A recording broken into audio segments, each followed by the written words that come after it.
ہمارے چینل تبلیغ T V کو ضرور سبسکرائب کریں اور نئی اپڈیٹس کے لیے گھنٹی کے بٹن کو ضرور دبائیں۔ مفتی صاحب، حج کی فضیلت اور نہ کرنے کی وعید۔ ایک روایت میں آتا ہے کہ جو حج جس پر لازم ہوا وہ حج نہ کرے تو وہ یہودی ہو کے مرے، عیسائی ہو کے مرے، مجھے اس کی پرواہ نہیں ہے۔ اور قرآن کے الفاظ دیکھو کہ وَلِلَّهِ عَلَى النَّاسِ حِجُّ الْبَيْتِ مَنِ اسْتَطَاعَ إِلَيْهِ سَبِيلًا، اللہ کے لیے لوگوں پر لازم ہے کہ جو بیت اللہ جانے کی استطاعت رکھتے ہیں وہ بیت اللہ کا حج کریں۔ آگے قرآن کے الفاظ دیکھو،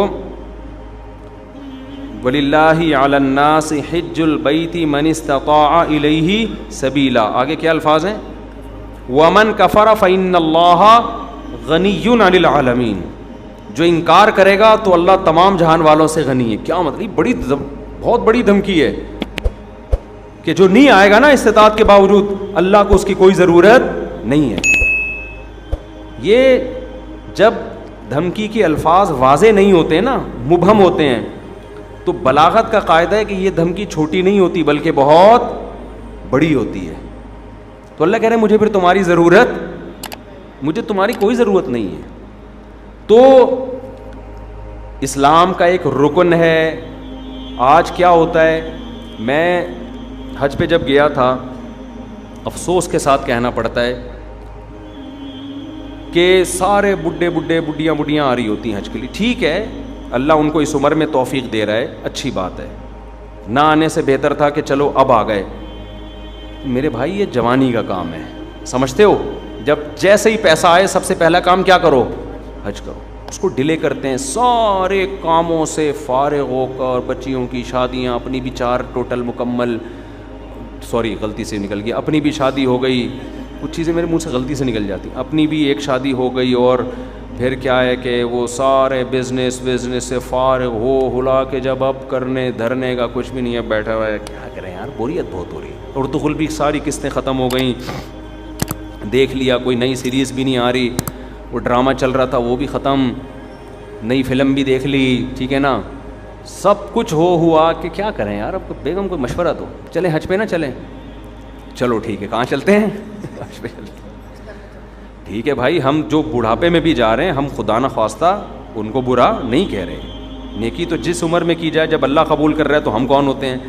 لیکن یار تم باقی تو سارے کام تم نے جوانی کے لیے رکھے ہوئے ہیں، حج تم مؤخر کر رہے ہو جب ارطغرل ڈرامے کی ساری قسطیں ختم ہو جائیں گی۔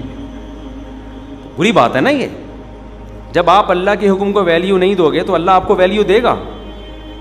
دیکھو حج آپ کی زندگی پلٹ دیتا ہے، تو زندگی پلٹنے کی ضرورت جوانی میں ہے۔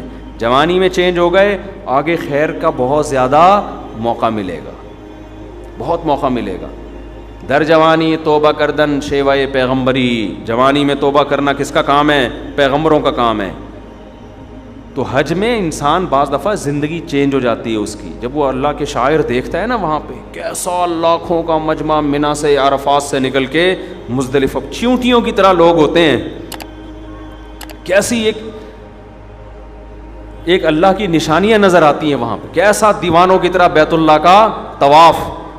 بقرعید کے 3 دنوں میں جو طواف زیارت ہوتا ہے نا، اتنا رش پوری دنیا میں کہیں نہیں ہوتا، لاکھوں روپے لوگ خرچ کرنے کے گئے ہوئے اور اللہ کے گھر کے گرد گھوم رہے ہوتے ہیں۔ ذرا کبھی چھت سے کھڑے ہو کر حرم کی چھت سے دیکھا کریں، ایک انسانوں کا سمندر ہے اور وہ سارے بیت اللہ کے گرد دیوانہ وار گھوم رہے ہیں۔ یہ اسلام کی عظمت دیکھنے کا موقع ملتا ہے، اس سے انسان کے اندر دل تبدیل ہوتا ہے۔ حج میں بڑی قربانیاں دی جاتی ہیں، اور حج تو ہے ہی ساری دیوانگی۔ حج کے اکثر احکام ایسے جن کی بظاہر کوئی لاجک نہیں ہے، اللہ نے کہا میرے دیوانے بن کے آؤ، جیسے جیسے کہہ رہا ہوں کرتے چلے جاؤ۔ کیسے عجیب کام کروائے جاتے ہیں۔ سب سے پہلے ہم سے ہمارا لباس اتروا لیا، 3 پیس سوٹ اور ٹائی میں جو گھوما کرتے تھے، بالوں کی کٹنگ، اور ان کو 2 چادریں پہنائی جا رہی ہیں، اب انسان کے بچے بن کے آنا ہمارے گھر میں۔ اگر دیوانے ہو تو دیوانوں والا اسٹائل چاہیے، ابھی وہ جو آفس جس اسٹائل میں جاتے ہو نا، وہ والا اسٹائل بولو نہیں چلے۔ جو اللہ کے نیک بندے ہیں، جو اللہ کے حکم کے سامنے سر جھکانا جانتے ہیں، اللہ سے ان احکامات کی لاجک نہیں پوچھتے، جیسے شیطان نے پوچھا تھا نا کیوں سجدہ کروں میں آدم کو، وائے، تو یہ نہیں پوچھتے۔ ابراہیم علیہ السلام کو اللہ نے حکم دیا بیٹے کو ذبح کرو، یہ حکم بظاہر زیادہ اللاجیکل تھا کہ معصوم بیٹے کی گردن کاٹنے کا حکم دیا جا رہا ہے. شیطان کو جو حکم دیا سجدہ کرو, یہ اتنا اللاجیکل نہیں تھا, لیکن شیطان نے کہا اس کی لاجک کیا ہے, میری سمجھ میں نہیں آ رہا, میں آگ سے بنا ہوں, یہ مٹی سے, میں کیوں سجدہ کروں. آدم علیہ السلام کو اس سے زیادہ عجیب حکم دیا کہ اپنے معصوم بیٹے کو اپنے ہاتھ سے کاٹ دیں, ذبح کر دیں. سوری, ابراہیم علیہ السلام کو. لیکن ابراہیم علیہ السلام نے اس کی لاجک بولو نہیں پوچھی.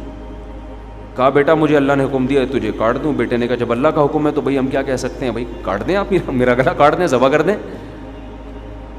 تو حج ان احکامات کی بھی یادگار ہے. تو آپ جاتے ہیں حج پہ, وہاں آپ جانور ذبح کرتے ہو, آپ رمی کرتے ہو, وہاں شیطان نہیں ہے, وہ تو ایک نشانیاں ہیں 3, لیکن آپ پتھر مارتے ہو, رمی کرتے ہو. کیوں؟ ابراہیم علیہ السلام نے یہاں شیطان کو کنکریاں ماری تھی, جو آپ کو بہکا رہا تھا کہ اپنے بیٹے کو کیوں ذبح کر رہے ہو, کیا بگاڑا اس نے.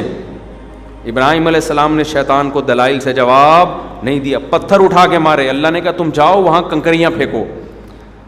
اب اے اللہ, وہ تو ابراہیم علیہ السلام تھے, وہاں تو سچی مچی کا شیطان تھا, میں کیوں کنکریاں پھینکوں. تو اس کا مطلب جب آپ نے کیوں کر لیا تو آپ کس کی لسٹ میں آ گئے, شیطان کی. کیسا عجیب حکم ہے, جا کے 7 کنکریاں مارنی بھی ایسے ہیں. یا تو ہوتا نا وہ اٹھا کے مارو تو سمجھ میں آتا ہے, ایسے ایسے پھینکنی ہے جا کے. حاجی 10-15 لاکھ روپے یہ کرنے کے لیے جا رہا ہو, خرچ کرتا ہے یہ کام کرنے کے, ایک طوفان لوگوں کا کنکریاں مارنے کے لیے. کیوں؟ کس کا حکم ہے بھائی؟ اللہ کا حکم ہے, اللہ کا آرڈر ہے. لباس اتار لیا اپنا, کتنا مشکل کام ہے انسلا لباس پہننا, 3-4 دنوں میں دماغ ٹھکانے آ جاتا ہے. پھر جب ہم پہنتے ہیں نا اپنی شلوار قمیض, ایسا سکون ملتا ہے یار. میں جب حج کرنے گیا تو مینا میں تو 3 دن سویا نہیں احرام کی حالت میں نا, کیونکہ رش اتنا بہت, جتنا بھی وی آئی پی حج ہو ٹینشن ہوتی ہے. پھر مینا میں میرا بستر لگ گیا ایک صاحب کے ساتھ, وہ بغل مجھے دکھا رہے ہیں اپنی کہ دیکھ لے بھائی, یوں کر کے سو رہے ہیں, ان کی بغلیں ماشاءاللہ. میں نے کہا یار اس کو اب کیا کرے آدمی, ان کو کیا کرے یار, یہ مجھے کیوں دکھا رہے ہو بھائی. نیند ہی نہیں آ رہی ہمیں اس ٹینشن سے کہ کسی کے پسینے کی اسمیل آ رہی ہے, کسی کی بغلیں کا مطالعہ کرنے کا موقع مل رہا ہے, اس کا کیا ہے. انسان کو گھن آتی ہے نا ان چیزوں سے. لیکن لا رفث ولا فسوق ولا جدال فی الحج, آپ کو چیخنے چلانے کی اجازت نہیں ہے کہ کیا کر رہا ہے, تجھے تمیز نہیں ہے حج کرنے کی. میں یہ بھی کہہ سکتا تھا نا ٹھٹا اڑو, یہ کیا مجھے بغل دکھا رہے ہیں, بازو نیچے کر. نا نا نا نا, اللہ کہتے ہیں یہ نہیں چلے گا وہاں پہ. اللہ کیوں نہیں چلے گا؟ اللہ کہیں گے کیوں کیا تو کس کی فہرست میں, شیطان نے کیوں کیا تھا. نہیں, جھگڑا وگڑا نہیں ہے, جو جیسا ہے برداشت. ٹریول ایجنسی آپ کے ساتھ ظلم زیادتی کر رہی ہے, چپ, آ کے پھر کلاس لو ان کی. یہاں پہ ٹریول ایجنسیاں بڑی ہوشیار ہوتی ہیں, ان کو پتہ ہے آنے کے بعد کون پوچھتا ہے, ٹھیک ہے نا. تو جو ہوگا کیوں کی اجازت نہیں ہے, کیوں والا کام شیطان کا ہے. فلا رفث ولا فسوق ولا جدال فی الحج, کوئی گناہ نہیں کرنا, بد نظری نہیں. موقع بد نظری کے بہت ملیں گے, نا نا نا نا, یہاں آپ کو نظر اٹھانے کی اجازت نہیں ہے. وہاں بھی نہیں ہے لیکن یہاں زیادہ گناہ ہے. اپنی بیوی سے بھی آپ ریلیشن قائم نہیں کر سکتے وہاں پہ احرام کی حالت میں, تو نامحرم سے کیسے آپ لذت حاصل کر سکتے ہو. تو پھر احرام کی چادریں بنوائی جا رہی ہیں, خوشبو لگانے پر پابندی, بال توڑنے پر پابندی, جوئیں مارنے پر پابندی. اب تو بڑا وی آئی پی حج ہو گیا. صحابہ کرام کے تو 1-2 مہینے کے احرام ہوتے تھے. حدیث میں آتا ہے بعض صحابہ کے سروں میں نا جوئیں گر رہی ہوتی تھی نیچے, ٹھیک ہے نا. قربانی کرو, حلق کراؤ. اب کیا کرنا ہے, اب طواف زیارت کرنی ہے. بقرعید کے 3 دنوں میں اللہ اتنا رش ہوتا ہے, ان 3 دنوں میں کیوں کا بول دیا تو کس کی لسٹ میں آ جاؤ گے. کیوں نہیں, جاؤ طواف زیارت کرو. اتنی پبلک, 3 عظمت والے دن ہے نا, یہ ایام نہر عظمت والے دن ہے.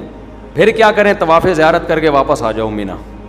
ابھی تو آئے تھے, اللہ نے کہا اب واپس جاؤ, بس جو میرا بندہ ہوگا وہ یہ کام کرے گا.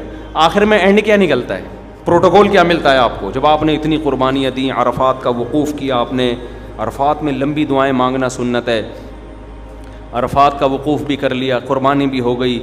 اس کے صلے میں اب ہو سکتا تھا اللہ تعالیٰ حکم دیتا کہ اب میرے بندوں کو مفت کھجوریں بانٹی جائیں, میری طرف سے آرڈر ہے. نا اللہ کہتے ہیں اب کیا ہوگا تمہارا ٹینڈ, جو تھوڑی بہت پرسنالٹی تھی بالوں کی وجہ سے وہ بھی بولو جب وہاں سے آؤ گے سر چمک رہا ہوگا, لوگ کہیں گے یہ کیا ہو گیا, آپ جاتے ہوئے تو آپ ایسے اتنے حسین نہیں تھے. کچھ لوگ یہ شعر ایسا ہی, لیکن یہ بات خوب سمجھ لیں, حج یا عمرے میں حلق کرانا, ٹنڈ کرانا ضروری نہیں ہے, قصر بھی کرا سکتے ہیں.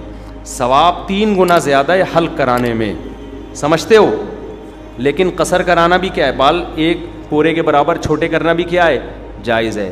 تو جو کام جائز ہوتا ہے اس پہ کسی کو ملامت نہیں کی جاتی. میں نے جب پہلی بار حج کیا, میرے اتنے بڑے بڑے بال تھے, میں نے ان بالوں کی قربانی دے کے ٹنڈ کرا لی. آپ کو پتہ ہے اتنے بڑے بال ہونے میں بڑا ٹائم لگتا ہے. ہم نے ٹنڈ کرائی, ہم نے کہا یار یہ سنت ایک دفعہ ہم زندہ کریں گے, حلق کی سنت. ٹنڈ کرا لی ہم نے, عمرے میں بھی ٹنڈ کرائی, حج میں بھی ٹنڈ کرائی.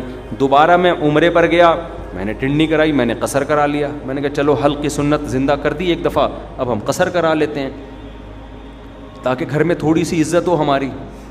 اسی کی وجہ سے تھوڑی سی عزت گھر میں شادی شدہ آدمی کی کہاں کیا عزت ہوتی ہے آپ کو پتہ ہے, تھوڑی سی بالوں کی وجہ سے عزت رہ گئی ہے, وہ بھی ٹنڈ کرا لی تو ختم ہو جائے گی, دہشت گردی کا جڑ سے خاتمہ ہو جائے گا. تو تھوڑی سی تو دہشت رہے نا, جڑ سے تھوڑی خاتمہ کرنا ہے دہشت گردی.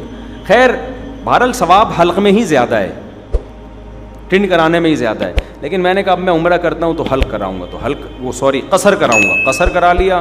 جہاز میں لوگ تانے دے رہے تھے مجھے, یار آپ مولانا ہو, آپ نے عمرہ کیا, ٹنڈ, یہ کیسا عمرہ ہے, یہ کیسا عمرہ ہے. تو یہ پھر شرعی حدود سے کیا ہے, زیادتی ہے. جب اللہ نے اجازت دی ہے تو آپ کو ملامت کرنے کا حق. میں نے کہا اب تو میں قصر ہی کراؤں گا, کیونکہ آپ کو اعتراض کیوں ہو رہا ہے اس پہ, میری مرضی. تو اللہ سے آگے نکلنے کی کوشش نہ کریں. بعض دفعہ بعض لوگ, میں جب جدہ میں تھا تو وہاں میں نے دیکھا بہت سے لوگ یہاں 5-6 سال سے جاب کر رہے ہیں, عمرہ نہیں کر رہے. وہ میں نے کہا کیوں نہیں کرتے عمرہ یار, تمہارے تو حرم اتنا قریب ہے. کہہ رہے ہیں یار ٹنڈ کرانی پڑے گی, ہم نہیں کرا سکتے. میں نے کہا قصر کرا لو یار. بعض لوگ ٹنڈ نہیں کرا سکتے, ان کو ہو گیا نا یار نہیں ہم نہیں, وہ کہہ رہے ہیں ہم ٹنڈ میں بہت عجیب سے لگ رہے ہوتے ہیں. تو جب اللہ نے آپشن دیا ہے تو چلو, میں نے کہا یار بالوں کی قربانی نہ دو, یہ تو اللہ نے اجازت دی ہے نا, تو قصر کرا لو. تو ان کو پتہ ہی نہیں تھا کہ قصر بھی ہو سکتا ہے. تو اس لیے آپ حج عمرے سے اس وجہ سے رک جائیں کہ ٹنڈ کرانی پڑے گی, یہ غلط ہے. عمرہ کریں ٹنڈ سے. اگر آپ کو بہت زیادہ نفرت ہے تو بہتر تو یہی ہے کہ کرا لیں, قربانی دے دیں اللہ کی خاطر. لیکن اللہ نے آپشن دیا ہے کس کا, قصر کا بھی آپشن. ایک پورے کے برابر بال چاروں طرف سے کاٹ لیں تو بھی ٹھیک ہے. سمجھتے ہو؟ تو آئندہ اگر میں گیا تو میرا ارادہ ہے قصر کرانے کا, کہ قصر کرا لوں گا. تو ایسا نہ ہو میں عمرے سے یا حج سے آؤں, آپ بولیں یار یہ تو ویسے جیسے گئے تھے ویسے, تو آپ کو اعتراض کا حق نہیں ہے. میرے بال, میری ٹنڈ, میری مرضی, میری جیب کے ریال پیسے, میں ٹنڈ کراؤں یا میں قصر کراؤں. ہو سکتا ہے ٹنڈ کرا لوں میں کہ یار قربانی دے دو, دہشت گردی کا جڑ سے خاتمہ کر دو, ایسی کی تیسی, بعد میں دیکھیں گے ہوتا کیا ہے. ہو سکتا ہے یہ بھی ہو جائے, ہو سکتا ہے قصر کر لیں. تو اپنے کسی کے ذاتی معاملات میں دخل انداز, کیونکہ میں پہلے جب عمرہ کیا نا, لوگ مجھے ہر آدمی یہ کیسا عمرہ ہے یار, آپ کے تو سر پہ اسی طرح بال لٹک رہے ہیں, یہ کیسا ہے عمرہ ہے یار, یہ کیسا ہے عمرہ ہے یار. تو اعتراض کرنے کی میرے بھائی اجازت نہیں ہے, یہ پھر بدعت ہو جائے گا. سمجھتے ہو؟ جس چیز کی اللہ نے اجازت دی ہے تو اس کو دیکھو. پیر جمعرات کا روزہ رکھنا سنت ہے نا, نہ رکھے تو آپ کیسے, کیوں نہیں رکھا بھائی بھائی سنت ہے ہی اسی لیے کہ کوئی دوسرا طنز نہ کر سکے. یار رمضان کا چھوڑ دے تو آپ پوچھیں یار فرض ہے, یہ کیسے چھوڑ دیں, مسلمان ہو کے روزہ چھوڑ رہے ہو. سمجھتے ہو کہ نہیں سمجھتے؟ تو اس لیے میرے بھائی حج کے لیے پیسے جمع کیا کرو, حج پہ جایا کرو. یہ تو بڑی پیاری عبادت ہے, اس ایسی یونیک عبادت ہے. یہ دیوانوں کے لیے, اللہ سے محبت کرنے والوں کے لیے اس سے زیادہ ذائقے والی, لطف والی عبادت کوئی ہے نہیں. جب بھی کوئی غیر مسلم مسلمان ہوتا ہے, میرا تجربہ ہے, مشاہدہ ہے, اس کی سب سے پہلی خواہش ہوتی ہے کہ مجھے بیت اللہ کا حج مل جائے, کیونکہ اس کے دل میں اللہ کی خالص محبت ہے نا, تو اس کی خواہش ہوتی ہے کسی طرح بیت اللہ چلا جاؤں.